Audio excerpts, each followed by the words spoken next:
On reprend Bezrat Hashem dans le Pardes, on est la porte 23, le chapitre Aïn, et on reprend sur Afar.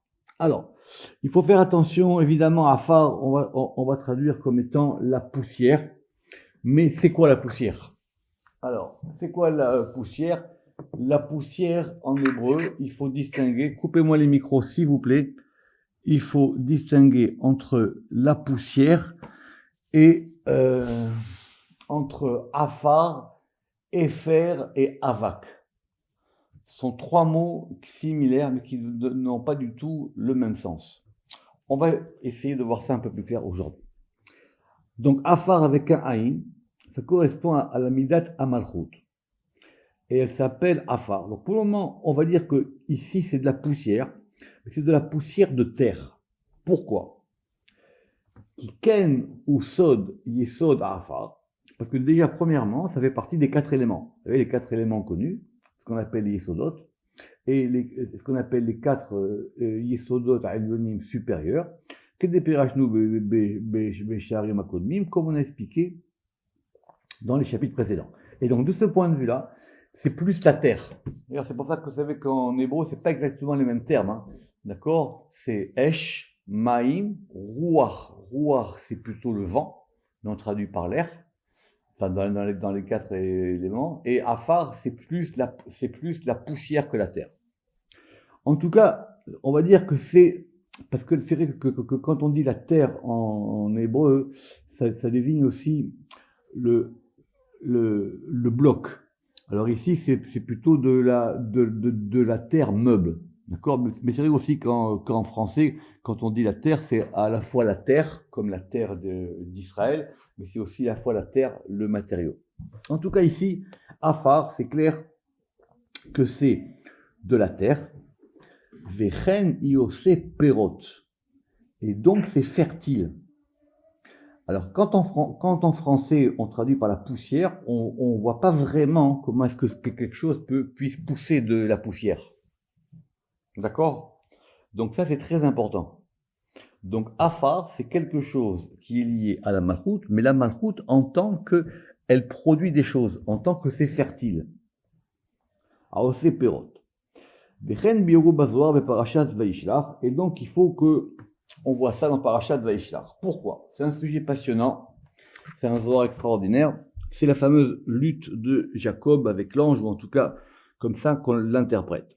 Il est marqué là-bas dans la Torah, Vaïvater Yaakov levado, et que Yaakov il s'est retrouvé seul, donc c'est en Genèse 32, 25, et là-bas il y a marqué Vaïhavek ish imo, ad alot hashachar.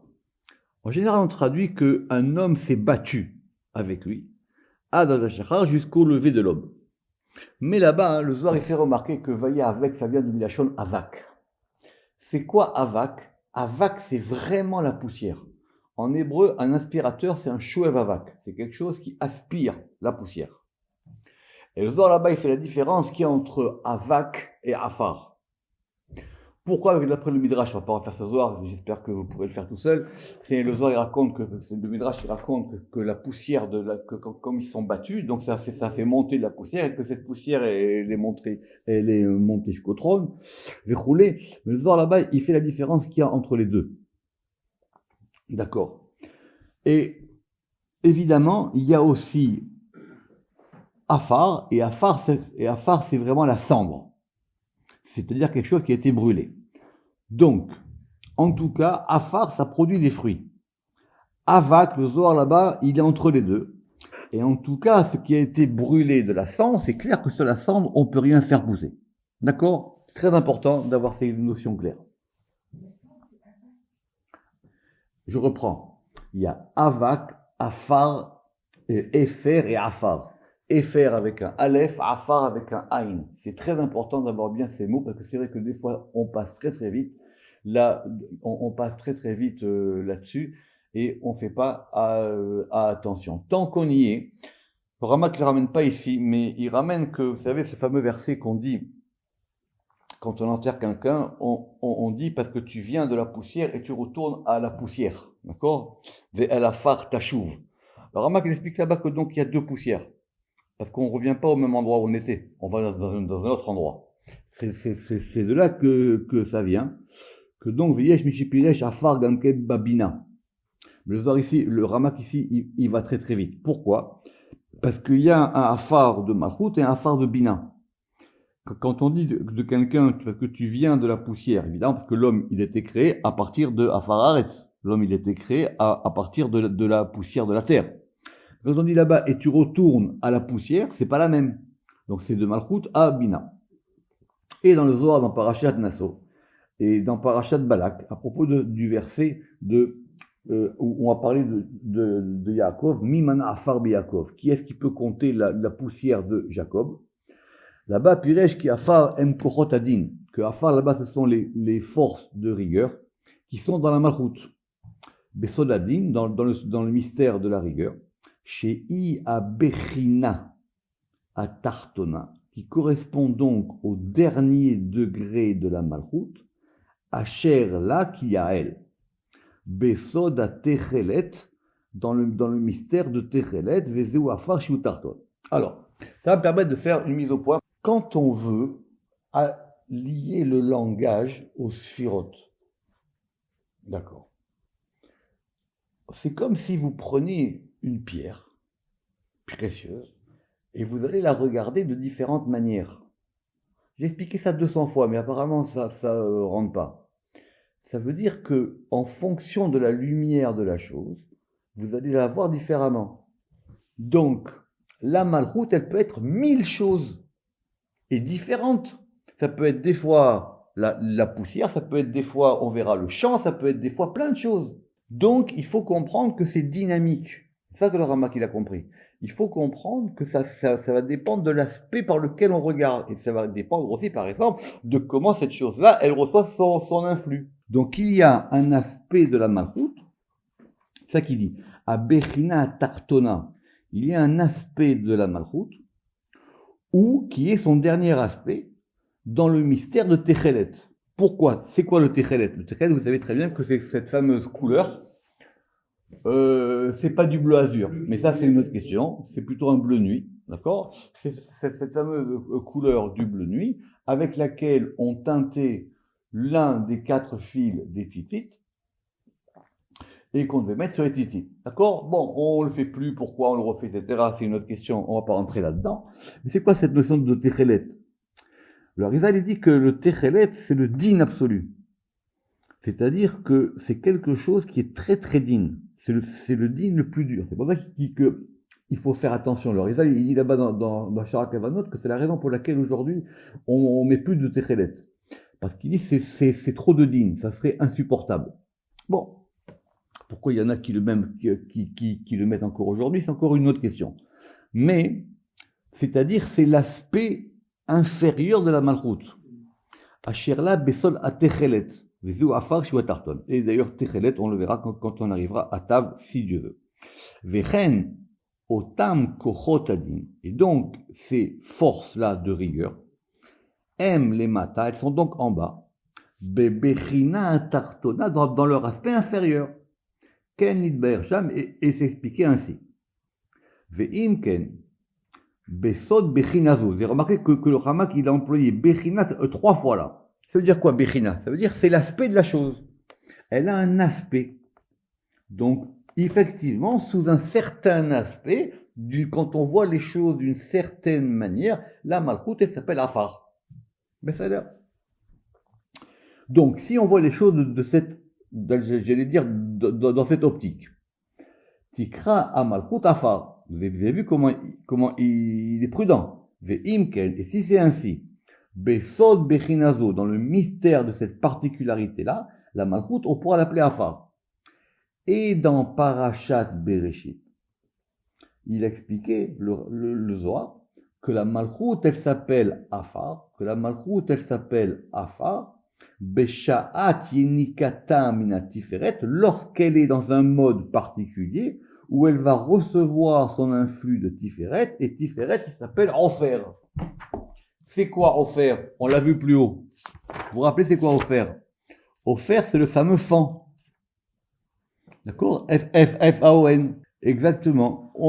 On l'a vu plus haut. Donc, du coup, vous avez offert qui est dentiférette. Et quand on descend, évidemment, le vav, il reste dentiférette. Et la malchoute, elle devient afar. Kanire chez Dafka. Be'et tigboret tzadagivora. Et donc, c'est que lorsque la gvora, elle est effectivement beaucoup plus forte. D'accord? Donc, c'est très important, cette notion de afar. Alors maintenant, on va faire quelque chose de très important. C'est ça l'avantage de cette porte, c'est qu'on va voir toutes les notions fondamentales de la Kabbale. Et maintenant, on va voir le Hetz. Alors, première question, Franck m'a posé la question, c'est quoi la différence qu'il y a entre Hetz et Ilan? Alors, c'est une très bonne question, parce que les deux mots, enfin, Ilan, on le trouve, je crois, une fois dans la Torah, enfin, dans le Nach, alors que Hetz, ça vient souvent. Les deux désignent normalement un arbre. Simplement, en hébreu, Hetz, c'est aussi la matière, c'est aussi le bois. D'accord? Et donc, alors que Ilan, c'est vraiment un arbre, c'est-à-dire un arbre qui peut ou ne pas produire des fruits. C'est pour ça que, par exemple, tout Bishvat, on l'a pas appelé la fête des Hetzim, on l'a appelé la fête des Ilanot. D'accord? Mais d'après la Torah, c'est vraiment Hetz. Alors, Arbe Hetzim Yesh. De toutes les manières, les arbres, il y en a beaucoup. Comme nous allons expliquer. Alors, Omnam, Etz Tam ou Atiferet. Quand on emploie Etz, c'est-à-dire sans aucun suffixe ni préfixe, c'est en général lié à Tiferet. À cause de ce fameux verset, qui a Adam et Tassadé, parce que l'homme, il est considéré comme un arbre du champ. D'accord. Ce verset, il va pas de soi. D'accord. C'est un grand sujet, évidemment, en soi. Tout le monde l'emploie assez rapidement, parce que le verset, il veut pas dire ça. Le verset là-bas, il est à la forme interrogative. Mais pour des raisons de tradition, on l'interprète toujours à la forme affirmative. D'accord? Mais dans le pasouk là-bas, qui a marqué qui a Adam et Tassadé, ça veut dire, et est-ce que l'homme, tu pourrais le considérer comme étant un arbre du champ? À propos de quoi? À propos des arbres fruitiers qu'on ne doit pas couper quand pas du tout, quand on assiège une ville. D'accord? C'est là-bas. Il est marqué qu'il ne faut pas couper les arbres pour ne pas couper, on va dire, les vivres pour la ville qui est assiégée. Bon, en tout cas, on a retenu que Adam est Tassadé. Et donc, quand on dit évidemment Adam, et évidemment Adam c'est lié à Tiferet, et donc Tiferet, il aurait donc Etz, c'est l'arbre du Sadé. Mais c'est quoi le Sadé? Le Sadé c'est le champ, et le champ c'est la Malchut. Omnam. Donc ça c'est premièrement, un arbre simple. Maintenant, évidemment, Omnam Ifamim Nikra Etzachaim. Des fois ça va s'appeler l'arbre de vie. D'accord? Alors évidemment, tout le monde sait qu'en hébreu, vie c'est un pluriel. D'accord? Ve'atam. Qui a Etz Azé. Donc de quoi on parle? Évidemment, c'est le fameux arbre de vie du jardin d'Éden. Qui a Etz Azé. Chez où Etz à Atzilut, qui correspond donc à l'arbre de la Atzilut. Pourquoi ils disent l'arbre de la Atzilut? Parce qu'on a vu la dernière fois que dans ce degré de la Tzachaïm de la Atzilut, il n'y a pas de mal, il n'y a pas de clipotes. Les clipotes, elles sont on va voir sur Etz Adat Tovara. Mais Etz Tzachaïm, l'arbre de vie, c'est l'arbre de la Atzilut. Et quand on dit que c'est Chaim, donc on va lui ajouter la notion de Chaim, la notion de vie. C'est un arbre de vie. D'accord.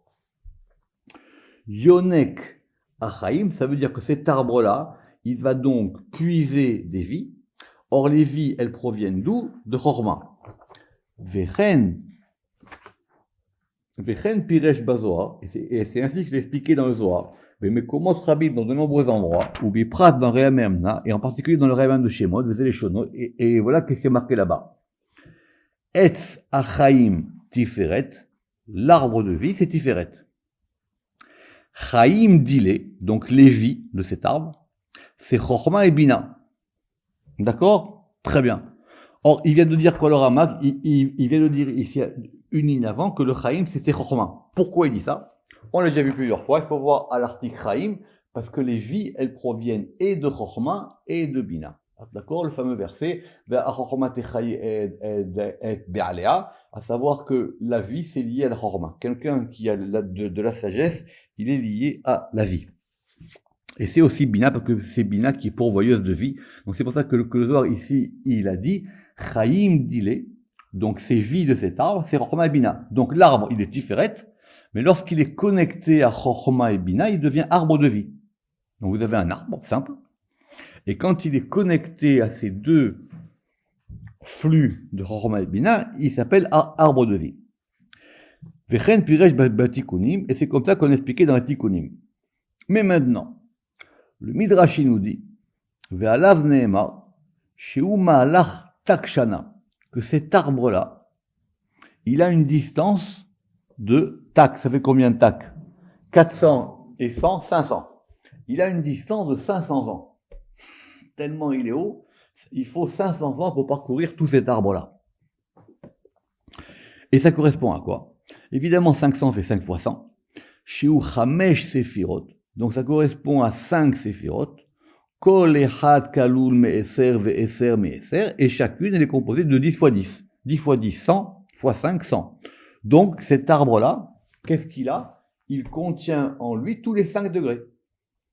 D'accord? Des 5 séphirotes. Alors, maintenant on a Etz Nechmad Lemar'e. C'est dans la Torah aussi. C'est un arbre qui est Nechmad, il est agréable, on va dire.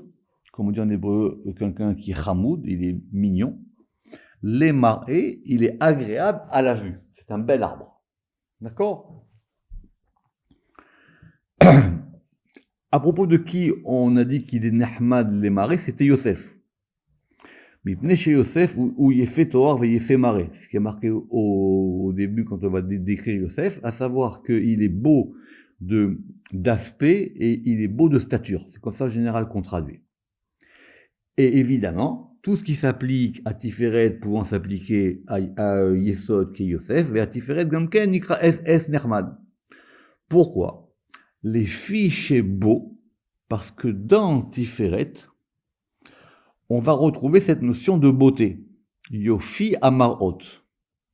Velachen nikra tiferet lachon PR, et c'est pour ça que dans Tiferet, on a cette notion de PR.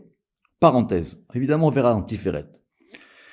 En général, les gens ont traduit Tiferet comme étant la beauté. C'est pas faux, mais c'est pas exact non plus. Mais quand on fait dériver la notion de Tiferet de PR, PR, c'est aussi quelque chose qui resplendit. D'accord? Donc on peut traduire Tiferet comme étant la splendeur. Mais il y a un troisième sens à cette notion de PR, c'est la notion de parure. D'ailleurs, même c'est à peu près le même mot en français. C'est-à-dire c'est quelque chose qui va avoir un bel aspect. Donc comment on traduit Tiferet? C'est une bonne question. Mais vous voyez d'ici qu'effectivement, vu qu'on a appliqué cette notion de beauté à cette notion de beauté dans la vision, on peut donc l'appliquer à Tiferet, et donc Tiferet ici, on pourrait le traduire comme étant la séphira de la beauté ou de la splendeur. Ou les filles, à Pirushim Ele. Donc si on va d'après ces interprétations-là, Lo yikreu nehmad lemare, quand on va dire que cet arbre-là, il est agréable à voir, et là, Bebechinat yotam kelulim gvane asfirot, c'est quoi?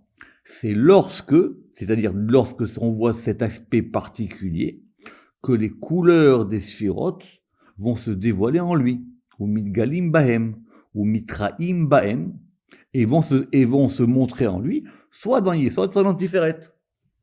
Pourquoi il dit ça? Parce que le Ramak, il fait attention que nous on a dit mar'é. Mar'é, ça veut dire quoi? Mar'é, vous vous rappelez qu'on a vu dans Ézéchiel, ça voulait dire quelque chose qui est montré. C'est quelque chose qu'on donne à voir. Donc quand on donne à voir, ça veut dire que dans ce degré de Tiferet, maintenant vont se faire voir des choses. Si vous vous rappelez au début dans la création du monde, on a ces fameux arbres fruits, Etzperi. D'accord? Très bien. On l'a vu dans la Tikkun HaZohar, dans le cours de jeudi, qu'il y avait des arbres dans lesquels tout était consommable. C'est là où effectivement il n'y a pas de clipote. Et il y a des arbres où effectivement il y a des choses qu'on ne peut pas consommer. C'est bien que des fois on peut prendre des bâtons de réglisse, mais en général un arbre ça se mange pas, on mange que les fruits de l'arbre. Mais il y a un arbre fruit. C'est quoi cet arbre fruit? C'est la malchoute aussi. Simplement, dans quoi est-ce qu'elle est arbre fruit?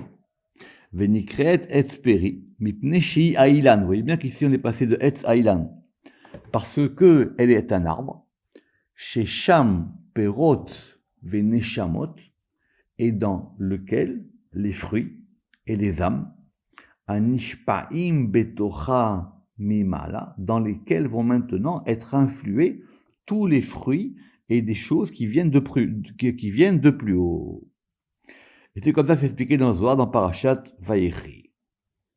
Ça, c'est l'arbre qui est complètement consommable. C'est un arbre fruit. C'est pas un arbre fruitier, hein. On est d'accord. Très bien.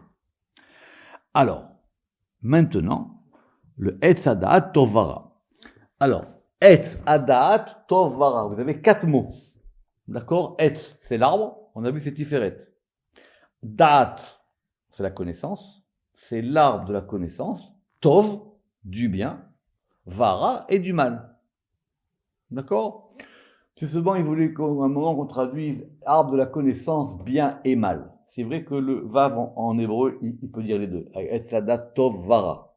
On peut dire, c'est vrai que le vav, il peut dire soit et, soit ou. Velifamim, courir Rabbi Shimon bar Yochai, Rabbi Shimon Besfarav, le Malchut Etz Hadat Tov Vara. On va effectivement maintenant tout de suite rejoindre le cours qu'on a fait sur les clipotes. Le Rama qui dit, je reconnais que quelquefois, Rabbi Shimon bar Yochai, dans ses écrits, il va appliquer cette notion de Etz Hadat Tov Vara à la Malchut. Mais, ve'en le hitpatot, mais on ne doit pas être séduit par cela. Parce que si on dit que la Malchut s'appelle Etz Hadat Tov Vara, on sera amené à dire quoi, Chas v'shalom, velomar, sheba Malchut, yesh bara.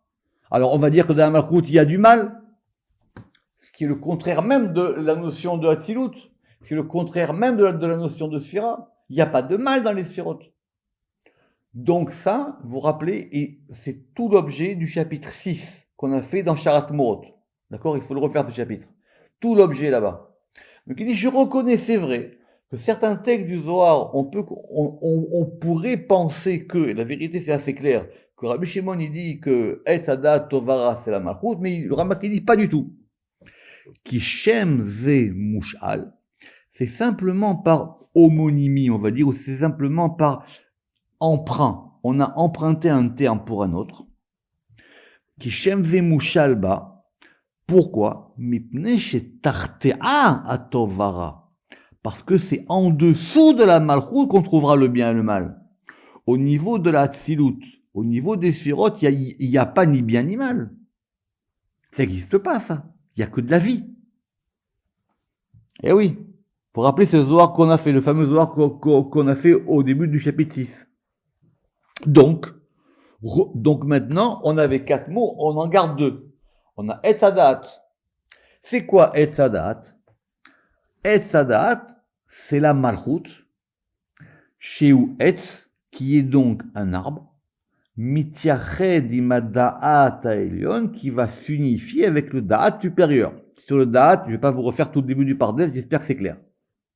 Petite question. On vient quand même de dire plus haut que Etz, c'était Tiferet.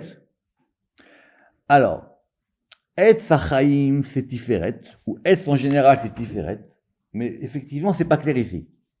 En tout cas, il dit que Etz Hadat, c'est une conjonction de Etz et du Da'at, puisque c'est l'arbre de la connaissance. Or, la connaissance, elle est plus haute. Donc, quand ce degré de la connaissance, donc je vous rappelle que Da'at, c'est quoi? Vous vous rappelez que Da'at, c'est le moteur interne de Tiferet. D'accord? C'est cette fameuse échelle qui monte et qui descend. Donc, lorsque cet arbre-là, il est en connexion avec le Da'at, il s'appelle Etz Hadat. Et en dessous d'elle, Vetartea, c'est un féminin, c'est-à-dire qui est la Malchut, on trouvera le bien et le mal. Et c'est quoi le bien? Le bien, c'est même tête et le rat, c'est sa mère même. Or, sa mère même et même tête, ils apparaissent où? Ils apparaissent pas avant la Yetzira.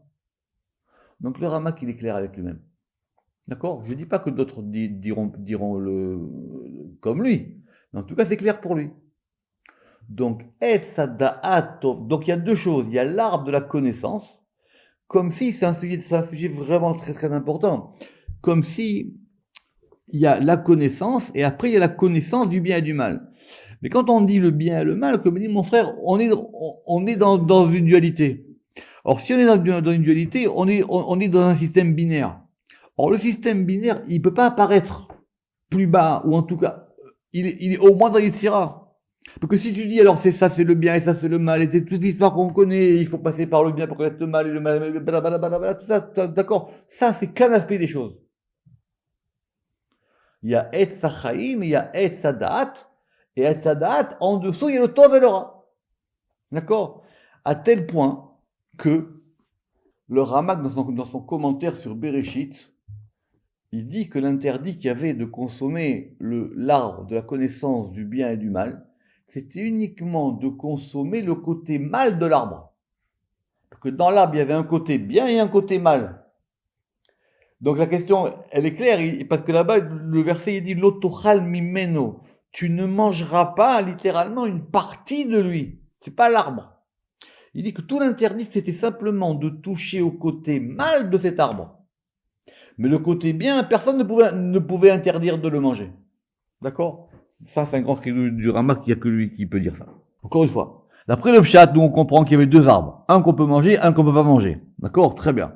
Le Etzachaim, on l'a compris. Et après, Etzadav Tovara. Et nous on pense qu'effectivement, Ève, elle a mangé du Etzadav Tovara. Alors le Ramak dit pas du tout. Le Ramak dit parce que comment on aurait pu reprocher à Ève d'avoir mangé le Etzadav Tov? Etzadav Tovara. Cet arbre, il avait deux côtés. Un côté bien et un côté mal. Et le côté bien, il n'y a pas de raison qu'on ne puisse pas le manger.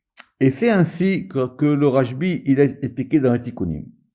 Et de plus, il a expliqué là-bas votre Pirecha, qui imkra gam ken abria et adat tovara. Très bien. Donc, c'est sûr que cette notion de et adat tovara, elle peut pas s'appliquer à Tzilut. Pourrait-elle s'appliquer à la bria? Qui imkra gam ken abria et adat tovara. C'est en safek chez en baraklal. Mais, le Ramak dit, mais même dans la bria, il n'y a pas de mal. Donc il dit, pour moi, il ne fait aucun doute qu'on ne peut pas appliquer cette notion de mal dans la bria. Comme on l'a expliqué, comme on l'a expliqué dans Charabia. Veitiaches ba al derer chez itiaches la malchut. Et donc, de la même manière que quand on a voulu peut-être faire penser ou croire que quand on a dit que etz, adat, tovara, c'était la malchut, c'était simplement pour dire que c'était en dessous de la malchut. Donc, de la même manière, quand on a appliqué cette notion de etz, adat, tovara à la bria, c'est pour dire que c'est en dessous de la bria, donc la yetzira. Ou l'ifamim, yushal shem ze be malchut le siba acheret. Et effectivement, on pourrait peut-être aussi appliquer à la malchut cette notion de etz, adat, tovara, mais c'est pour une autre raison. Le siba acheret. Quelle est cette raison? Chez Iyoneket, lorsqu'elle va puiser des deux profondeurs, Omek Tov et Omek Ra. C'est quoi ces profondeurs? Vous vous rappelez, c'est la Mishnah des profondeurs dans le Sefer Yetzira. Cette Mishnah là-bas, elle est très compliquée. D'accord? Vous vous rappelez, Omek Tov, Omek Ra, Omek Darom, Omek Safon, la profondeur du nord, la profondeur du sud. Et là-bas, il y a toute une grande discussion à savoir qu'est-ce que voulait dire Omek Tov et Omek Ra. D'accord? L'une des explications que le Ramak il a ramené là-bas, c'était que c'est quoi Omek Tov et Omek Ra? Omek Tov, c'était Chesed, et Omek Ra, c'était la Gvura, Shem Gedula ou Gvura. Bechenid Baer Bazoar, Beparashat Bereshit, et c'est comme ça que c'est expliqué dans le Zohar, dans Parashat Bereshit. D'accord? Parce qu'effectivement, pour ceux qui ont fait le Sefer Yetzira, et le Pardes au début, c'est une grande question. C'est quoi dans le Sefer Yetzira qu'on a dit qu'il y a une profondeur du bien et une profondeur du mal?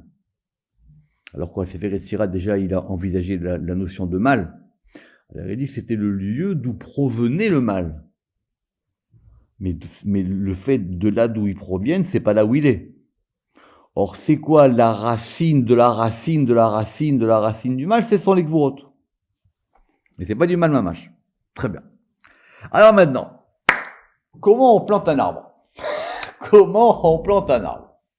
Veyesh etz chatoul, ve'etz natua. Alors, un peu d'hébreu, comme d'habitude. Alors, c'est une distinction subtile, et je suis pas sûr d'arriver à trouver les nuances en français.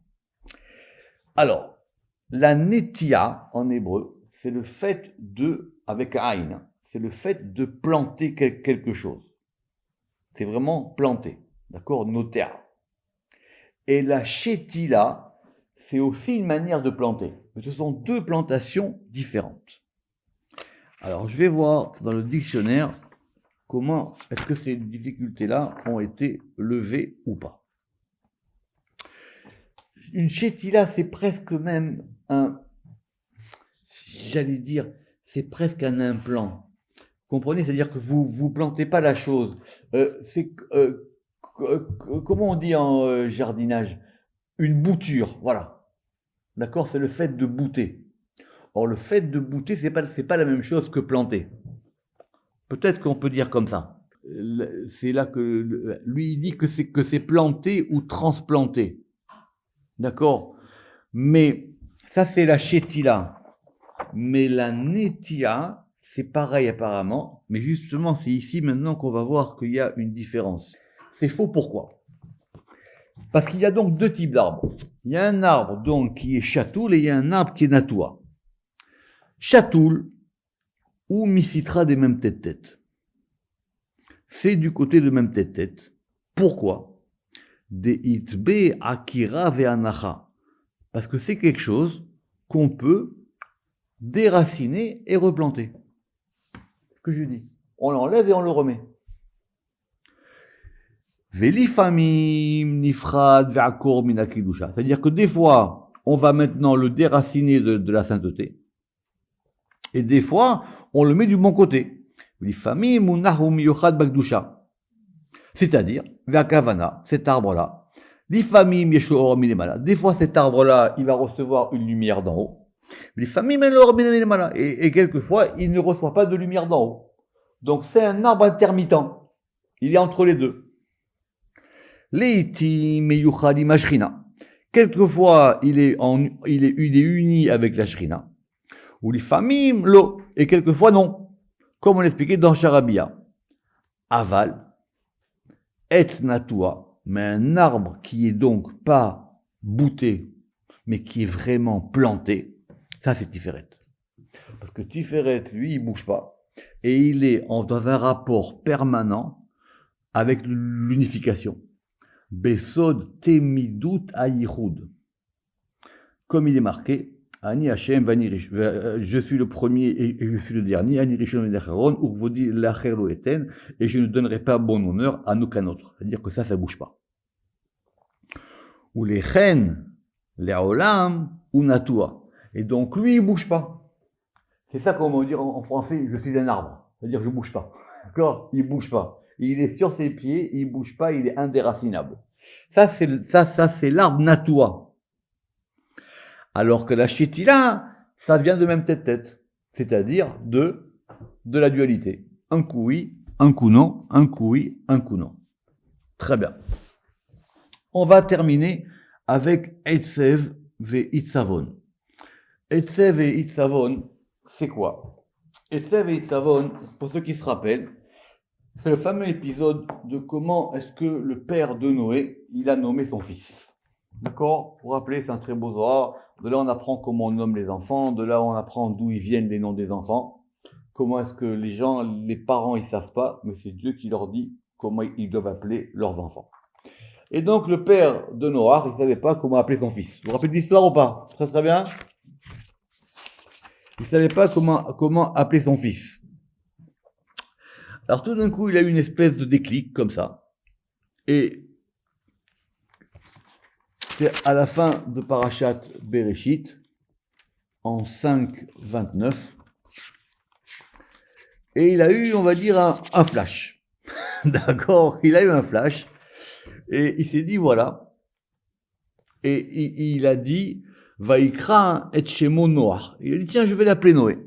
Pourquoi? Parce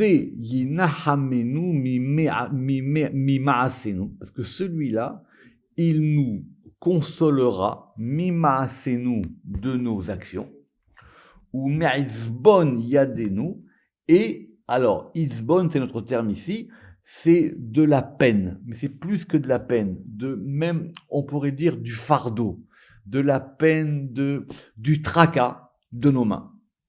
Mina Adama, de la terre, Asher Erara Hashem, que Dieu avait maudite. Pourquoi? Parce qu'évidemment, vous vous rappelez que dans Noé, on va l'appeler Isha Adama, que Noé, l'une des grandes contributions qu'il a faites à l'humanité, c'est qu'il a inventé la charrue. Et donc avant Noé, il n'y avait pas de charrue, donc les gens ils étaient obligés de cultiver avec les doigts, ce qui n'était pas du tout bien. Et le père de Noé, il a dit, ben celui-là, il a vu que son fils allait faire quelque chose. Évidemment, il n'a pas vu ni de déluge ni rien du tout. Il a vu ça, et donc il a dit, je vais l'appeler Noir. La question de Rachid est connue. Si vraiment il voulait dire que son fils sera un consolateur, il aurait dû l'appeler Menachem, donc il a appelé Noir. Donc finalement, sa langue a fourché, mais sa langue a bien fourché, parce qu'effectivement, c'était Noir le nom qui lui convenait. Donc c'est quoi cette notion de Etzeb et Itzavon? C'est expliqué dans le Parashat Bereshit, dans le Parashat Noach, et voilà qu'est-ce qu'il y a marqué. C'est quoi ce Itzavon? Alors, en araméen, c'est Atzivu, Verugza, ce que j'ai dit, c'est la peine et c'est le kourou. Beloneiru, sans aucune lumière. Sans aucune lumière des faces, c'est-à-dire c'est vraiment sombre. Kad itrashecha siara, lorsque la lune, elle est obscurcie. Ou bircha'an lo mishtakechin, et que les bénédictions ne se trouvent pas. Be'itzabon sitra derucha achara. Et donc, ça veut dire quoi ce degré de la peine? C'est lorsque, effectivement, il y a des forces de l'autre côté qui empêchent les bénédictions dans le monde. Effectivement, on n'a pas à dire que tout se passe dans la joie, et c'est Noé qui a enlevé ça. Ve'akavana. Et qu'est-ce qu'on veut dire par cette notion de Itzavon? Qu'est-ce qu'il a voulu dire le père? Il a dit, je sais que cet enfant, il va apporter de l'apaisement à l'humanité. Les commentateurs là-bas, c'est le passage qui dit que Noach, vous savez que Noach, c'est le fait d'apaiser. C'est le contraire de Itzavon. Il a sorti l'humanité de l'angoisse. Et d'où ça provient cette angoisse-là? Qui beyot chaser haor. L'angoisse, elle provient du fait que ça manque de lumière. Qui beyot chaser haor. Lorsque manque la lumière, vers shefa haelion et l'influx supérieur, alors ça renforce les forces de la rigueur, vers d'innover, vers klipot yonkin, et donc du coup maintenant les klipot, elles vont maintenant commencer à puiser de là-bas, et alors ça s'appelle Itzavon. C'est pour ça que c'est Noach qui a sauvé l'humanité de ce Itzavon. Baruch Adonai Le'olam, Amen ve Amen.